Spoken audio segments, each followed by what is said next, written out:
Hi friends, ನಿಮ್ಮೆಲ್ಲರಿಗೂ ಕೂಡ ನಿಮ್ಮದೇ ಆಗಿರ್ತಕ್ಕಂಥ ಯೂಟ್ಯೂಬ್ ಚಾನಲ್ ಸ್ಟಡಿ ವಿತ್ ಪರಶುರಾಮ್ಗೆ ಸ್ವಾಗತ ಅಂತ ಹೇಳ್ತಾ, ಪ್ರಥಮ PUC ಅರ್ಥಶಾಸ್ತ್ರದಲ್ಲಿ ಪ್ರಥಮ ಕಿರು ಪರೀಕ್ಷೆ ಆಗಸ್ಟ್ 2026ರಲ್ಲಿ ನಡೀತಾ ಇದೆ. ಅದಕ್ಕಾಗಿ ಒಂದು ಮಾಡೆಲ್ ಕ್ವಶನ್ ಪೇಪರನ್ನು ವೆರಿ ಇಂಪಾರ್ಟೆಂಟ್ ಆಗಿರ್ತಕ್ಕಂಥ ಕ್ವಶನ್ ಪೇಪರ್ಸ್ಗಳನ್ನೇ ನಾನಿಲ್ಲಿ ಕವರ್ ಮಾಡ್ತಾ ಇದ್ದೀನಿ.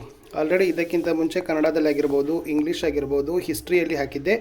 ಸೊ ಅದರ ಲಿಂಕನ್ನು ವಿಡಿಯೋದ ಡಿಸ್ಕ್ರಿಪ್ಷನ್ ಬಾಕ್ಸ್ನಲ್ಲಿ ಕೊಡ್ತೀನಿ, ಅವುಗಳನ್ನ ಸಹಿತ ನೋಡಿ ಅಂತ ಹೇಳ್ತಾ, ಇನ್ನು ಸೋಷಿಯಾಲಜಿ, ಪೊಲಿಟಿಕಲ್ ಸೈನ್ಸ್ಗಳು ಕೂಡ ಬರ್ತವೆ, ಅವುಗಳನ್ನು ನೋಡಿ. ಬಿಸ್ನೆಸ್ಸನ್ನು ಕೂಡ ನಾನು ಹಾಕಿದ್ದೆ.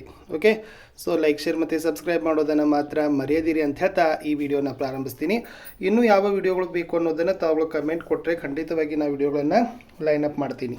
ಎಸ್, ಬಹು ಆಯ್ಕೆ ಪ್ರಶ್ನೆಗಳು 4 ಇದ್ದಾವೆ ಇದರಲ್ಲಿ. ಸೊ ಫಸ್ಟ್ ಮೋಸ್ಟ್ ಇಂಪಾರ್ಟೆಂಟ್, ಕೊರತೆಯು ಇದರ ಮೂಲ ಕಾರಣವಾಗಿದೆ ಅಂತ ಕೇಳಿದರೆ ಉತ್ತರ ಎಲ್ಲ ಆರ್ಥಿಕ ಸಮಸ್ಯೆಗಳಿಗೆ. ಸೆಕೆಂಡ್ ಒನ್, ಪ್ರತಿಕ್ರಿಯೆಯನ್ನು ನೋಡುವಂಥ ದತ್ತಾಂಶ ಸಂಗ್ರಹಣೆಯ ವಿಧಾನ ಅಂತ ಕೇಳಿದರೆ ಅದು ಬಂದುಬಿಟ್ಟು ವೈಯಕ್ತಿಕ ಸಂದರ್ಶನ ಬರ್ತದೆ. ಇನ್ನು ಭಾರತದಲ್ಲಿ ರೈಲು ಸಾರಿಗೆ ಆರಂಭವಾದ ವರ್ಷ ಪ್ರತಿ ಸಲ ಕೇಳ್ತಾರೆ 1850. ಇನ್ನು ಯಾವುದು ಪಂಚವಾರ್ಷಿಕ ಯೋಜನೆಗಳ ಗುರಿ ಆಗಿರೋದಿಲ್ಲ ಅಂತ ಕೇಳಿದರೆ ಸ್ವಸಾಮರ್ಥ್ಯ ಅನ್ನೋದು ಆಯ್ಕೆ ಇತ್ತು.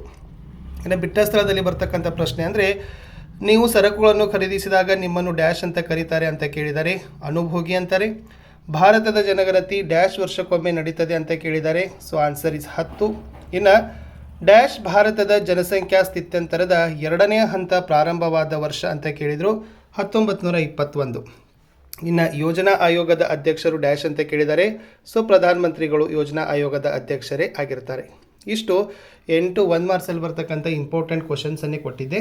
ಇವಾಗ 2 ಅಂಕದ ಪ್ರಶ್ನೆಗಳನ್ನು ನೋಡೋಣ. ಎಸ್, ಅಲ್ಫ್ರೆಡ್ ಮಾರ್ಷಲ್ ಪ್ರಕಾರ ಅರ್ಥಶಾಸ್ತ್ರ ಅಂದರೆ ಏನು ಅಂತ ಕೇಳಿದ್ದಾರೆ. ಗೊತ್ತಿರಲಿ, ಅಲ್ಫ್ರೆಡ್ ಮಾರ್ಷಲ್ ಅವರೇ ಅರ್ಥಶಾಸ್ತ್ರದ ಪಿತಾಮಹ. ಹೌದಾ? ಅವ್ರೇನು ಹೇಳಿದ್ದಾರೆ ಅಂದರೆ, ಅರ್ಥಶಾಸ್ತ್ರ ಮಾನವನ ದೈನಂದಿನ ಜೀವನದ ವ್ಯವಹಾರಗಳನ್ನು ಕುರಿತು ಅಧ್ಯಯನ ಮಾಡುವ ಶಾಸ್ತ್ರವಾಗಿದೆ.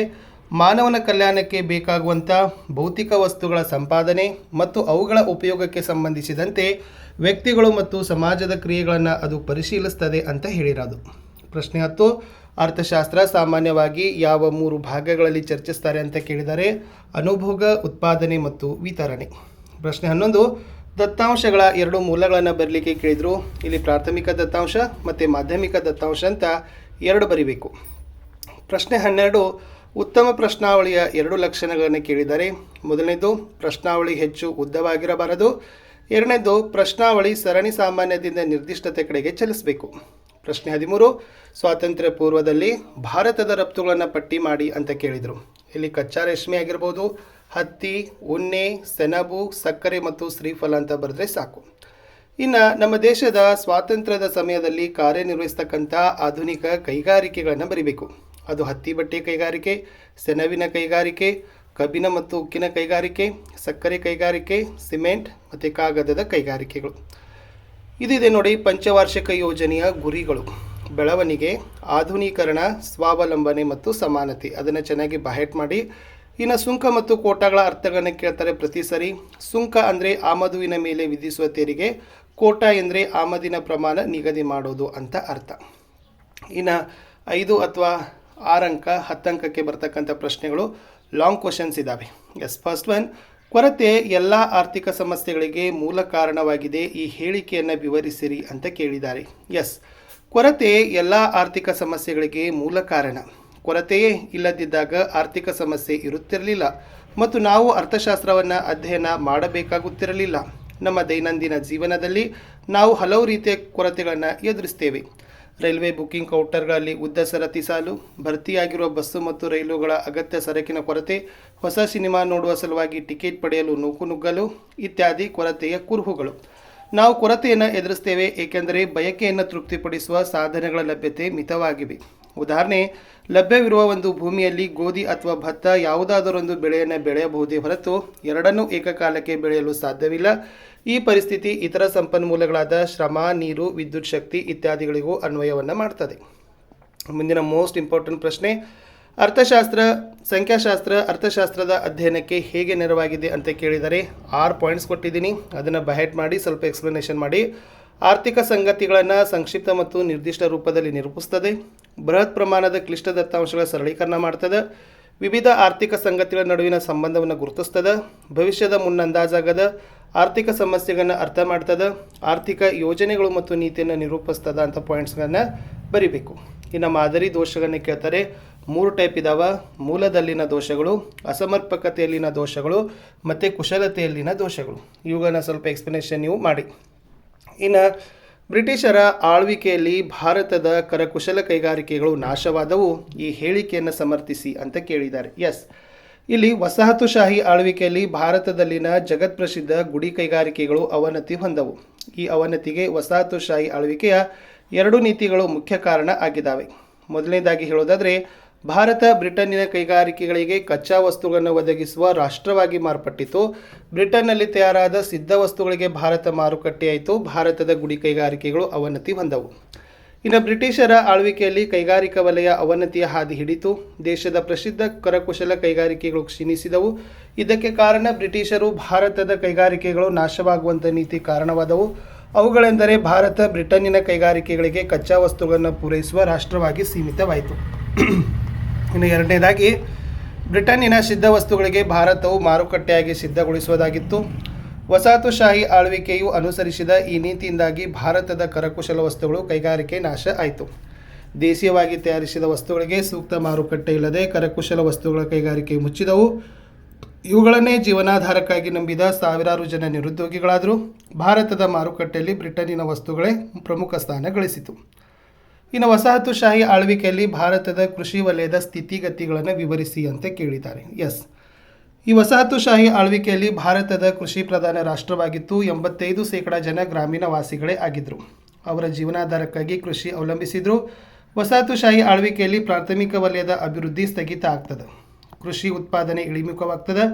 ವಸಾಹತುಶಾಹಿ ಆಳ್ವಿಕೆಯಲ್ಲಿ ಅನುಸರಿಸಿದ ವಿವಿಧ ಭೂಮಾಲೀಕರ ಪದ್ಧತಿಗಳಿಂದಾಗಿ, ವಿಶೇಷವಾಗಿ ಜಮೀನ್ದಾರಿ ಪದ್ಧತಿಯಿಂದಾಗಿ ಕೃಷಿ ವಲಯ ತೀವ್ರ ಹಿನ್ನಡೆ ಆಗ್ತದೆ. ಜಮೀನ್ದಾರಿ ಪದ್ಧತಿಯಿಂದ ಕೃಷಿ ವಲಯದ ಲಾಭ ಜಮೀನ್ದಾರರ ಪಾಲಾಗ್ತದೆ. ಸಾಗುವಳಿದಾರರು ನಷ್ಟ ಅನುಭವಿಸ್ತಾರೆ. ಸಾಗುವಳಿದಾರರು ಜಮೀನ್ದಾರರಿಂದ ಶೋಷಣೆಗೆ ಒಳಗಾಗ್ತಾರೆ.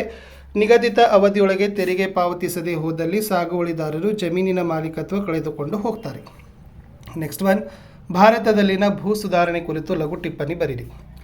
ಭೂ ಹಿಡುವಳಿಗಳ ಒಡೆತನಕ್ಕೆ ಸಂಬಂಧಿಸಿದ ಸಾಂಸ್ಥಿಕ ಸುಧಾರಣೆಗಳನ್ನೇ ಭೂ ಸುಧಾರಣೆ ಅಂತ ಕರೆಯೋದು. ಇಲ್ಲಿ ಭಾರತ ಸ್ವಾತಂತ್ರ್ಯ ಪಡೆದ ಸಂದರ್ಭದಲ್ಲಿ ಕೃಷಿ ಕ್ಷೇತ್ರದಲ್ಲಿ ಗೇಣಿ ವ್ಯವಸ್ಥೆ ಮಧ್ಯವರ್ತಿಗಳಿಂದ ತುಂಬಿ ಅವರಿಂದ ಅಭಿವೃದ್ಧಿ ಆಗಲಿಲ್ಲ. ಈ ಗೇಣಿ ಪದ್ಧತಿಯಲ್ಲಿ ಜಮೀನ್ದಾರರು ರೈತರಿಂದ ಗೇಣಿಯನ್ನು ಪಡೆಯುತ್ತಿದ್ದರು. ರೈತರು ಇದರಿಂದ ತೊಂದರೆಗೆ ಈಡಾದರು. ಇಂಥ ಸ್ಥಿತಿಯಲ್ಲಿ ರೈತರನ್ನು ರಕ್ಷಿಸಲು ಸರ್ಕಾರ ಭೂ ಸುಧಾರಣಾ ಕಾರ್ಯಕ್ರಮ ಜಾರಿಯಾಯಿತು. ಇದರ ಮುಖ್ಯ ಉದ್ದೇಶ ಭೂ ಒಡೆತನಕ್ಕೆ ಸಂಬಂಧಿಸಿದ್ದಾಗಿದೆ. ಈ ಭೂ ಒಡೆತನದ ಗರಿಷ್ಠ ಮಿತಿ ಕೃಷಿ ವಲಯದಲ್ಲಿ ಸಮಾನತೆ ತರುವ ನೀತಿ ಹೊಂದಿತ್ತು. ಇದರಿಂದ ಭೂ ಒಡೆತನ ಕೆಲವರಲ್ಲಿ ಕೇಂದ್ರೀಕೃತವಾಗಿರುವುದನ್ನು ಕಡಿಮೆ ಮಾಡೋದಾಗಿತ್ತು. ಸರ್ಕಾರದ ಈ ನೀತಿಯಿಂದಾಗಿ ಸುಮಾರು 200 ಲಕ್ಷ ಗೇಣಿದಾರರು ಸರ್ಕಾರದೊಂದಿಗೆ ನೇರ ಸಂಪರ್ಕ ಹೊಂದಲು ಸಾಧ್ಯವಾಯಿತು. ಇವರೆಲ್ಲರೂ ಜಮೀನ್ದಾರರ ಶೋಷಣೆಯಿಂದ ಮುಕ್ತಿಯಾಗ್ತಾರೆ. ಇದರಿಂದ ಕೃಷಿ ಅಭಿವೃದ್ಧಿ ಏನಾಗ್ತದಪ್ಪ ಅಂದರೆ ರೈತರು ಆಸಕ್ತಿಯನ್ನು ತೋರತೊಡಗಿದರು. ಆದಾಗ್ಯೂ ಭೂ ಸುಧಾರಣಾ ಕ್ರಮಗಳನ್ನು ದೋಷಗಳಿಂದ ಮುಕ್ತವಾಗಿಲ್ಲ. ಹೆಚ್ಚಿನ ಮಾಲೀಕರು ಭೂ ಒಡೆತನವನ್ನು ತಾವೇ ಹೊಂದಿದ್ದಾರೆ. ಅಂಚಿನ ರೈತರಿಗೆ ಇದರಿಂದ ಯಾವ ಪ್ರಯೋಜನವಾಗಿಲ್ಲ. ಅಲ್ಲದೆ ಜಮೀನ್ದಾರರು ಕಾಯ್ದೆ ಪ್ರಶ್ನಿಸಿ ನ್ಯಾಯಾಲಯದ ಮೊರೆ ಹೋಗ್ತಾರೆ. ಹಾಗಾಗಿ ಕಾಯ್ದೆ ಜಾರಿ ವಿಳಂಬವಾಗ್ತದೆ. ಒಟ್ಟಾರೆಯಾಗಿ ಭೂ ಮಾಲೀಕತ್ವದಲ್ಲಿ ಇಂದಿಗೂ ಅಸಮಾನತೆ ಮುಂದುವರೆದಿದೆ. ಇನ್ನು ಲಾಸ್ಟ್ ಪ್ರಶ್ನೆ, ಹಸಿರು ಕ್ರಾಂತಿ ಬಗ್ಗೆ ಲಘು ಟಿಪ್ಪಣಿ ಬರೀರಿ ಅಂತ ಕೇಳ್ಬೋದು. ಸೊ ಅದು ಕೂಡ ಕೊಟ್ಟಿದ್ದೆ. ಸೊ ಅದನ್ನು ಕೂಡ ಸ್ವಲ್ಪ ನೋಡ್ಕೊಡ್ರಿ. ಸ್ವಾತಂತ್ರ್ಯದ ಸಂದರ್ಭದಲ್ಲಿ ನಮ್ಮ ದೇಶದಲ್ಲಿ 75% ಜನ ಕೃಷಿಯನ್ನೇ ಅವಲಂಬನೆ ಮಾಡಿದರು. ರೈತರು ಕೃಷಿಗಾಗಿ ಮಾನ್ಸೂನ್ ಮಳೆ ಅವಲಂಬಿಸಿದ್ದರಿಂದ ಹಳೆಯ ತಂತ್ರಜ್ಞಾನದ ಬಳಕೆಯಿಂದ ಮೂಲ ಸೌಕರ್ಯಗಳ ಕೊರತೆಯಿಂದ ರೈತರು ತೊಂದರೆಗೆ ಈಡಾಗ್ತಾರೆ. ಈ ಸಮಸ್ಯೆಯನ್ನು ಹಸಿರು ಕ್ರಾಂತಿ ನಿವಾರಣೆ ಮಾಡ್ತದೆ. ಆಹಾರ ಧಾನ್ಯಗಳಲ್ಲಿನ ಉತ್ಪಾದನೆಯಲ್ಲದ ಗಮನಾರ್ಹ ಬದಲಾವಣೆಯನ್ನು ನಾವು ಹಸಿರು ಕ್ರಾಂತಿ ಅಂತ ಕರೆಯೋದು. ಈ ಅವಧಿಯಲ್ಲಿ ರೈತರು ಅಧಿಕ ಇಳುವರಿ ನೀಡಲು ಬಿತ್ತನೆ ಬೀಜ ಬಳಸ್ತಾರೆ. ಇದಲ್ಲದೆ ಸಮರ್ಪಕ ಬಿತ್ತನೆ ಬೀಜ ಬಳಕೆ ಮಾಡಿ ಸಮರ್ಪಕ ನೀರಿನ ಪೂರೈಕೆ ಜೊತೆಗೆ ರಸಗೊಬ್ಬರ, ಕ್ರಿಮಿನಾಶಕಗಳನ್ನು ಸರಿಯಾಗಿ ಮಿತ ಪ್ರಮಾಣದಲ್ಲಿ ಬಳಸ್ತಾರೆ. ಇದರ ಪರಿಣಾಮವಾಗಿ 1960ರಿಂದ 1970ರ ಅವಧಿಯಲ್ಲಿ ಪಂಜಾಬ್, ಆಂಧ್ರ ಪ್ರದೇಶ, ತಮಿಳುನಾಡುಗಳಲ್ಲಿ ಹಸಿರು ಕ್ರಾಂತಿ ಉಂಟಾಗ್ತದೆ. ಎರಡನೇ ಹಂತದ ಹಸಿರು ಕ್ರಾಂತಿ 1970ರಿಂದ 1980ರ ಅವಧಿಯಲ್ಲಿ ಬಹುತೇಕ ರಾಜ್ಯಗಳಿಗೆ ಹರಡುತ್ತದೆ. ಭಾರತ ಆಹಾರ ಧಾನ್ಯ ಉತ್ಪಾದನೆಯಲ್ಲಿ ಸ್ವಾವಲಂಬನೆಯನ್ನು ಸಾಧಿಸ್ತದೆ. ಈ ಬೆಳವಣಿಗೆಯಿಂದಾಗಿ ದೊಡ್ಡ ರೈತರಿಗೆ ಪ್ರಯೋಜನವಾಗ್ತದೆ. ಇದರಿಂದಾಗಿ ಸಣ್ಣ ರೈತರ ಮತ್ತು ದೊಡ್ಡ ರೈತರ ನಡುವಿನ ಅಂತರ ಹೆಚ್ಚಾಗ್ತದೆ. ಅಲ್ಲದೆ ಈ ತಂತ್ರಜ್ಞಾನ ಆಪತ್ತುಗಳಿಂದ ಮುಕ್ತವಾಗಲಿಲ್ಲ. ಸಣ್ಣ ರೈತರ ಪರಿಸ್ಥಿತಿ ಸುಧಾರಿಸಲು ಸರ್ಕಾರ ಕಡಿಮೆ ಬಡ್ಡಿ ದರದಲ್ಲಿ ಸಾಲ, ರಿಯಾಯಿತಿ ದರದಲ್ಲಿ ಗೊಬ್ಬರ ಒದಗಿಸ್ತದೆ. ಸಣ್ಣ ರೈತರು ಕೃಷಿ ಆದಾಯ ಪಡೆಯುವಂತಾಗ್ತದೆ. ಹೀಗೆ ಹಸಿರು ಕ್ರಾಂತಿ ಪ್ರಯೋಜನ ಎಲ್ಲ ರೈತರಿಗೆ ಸಿಗ್ತದೆ.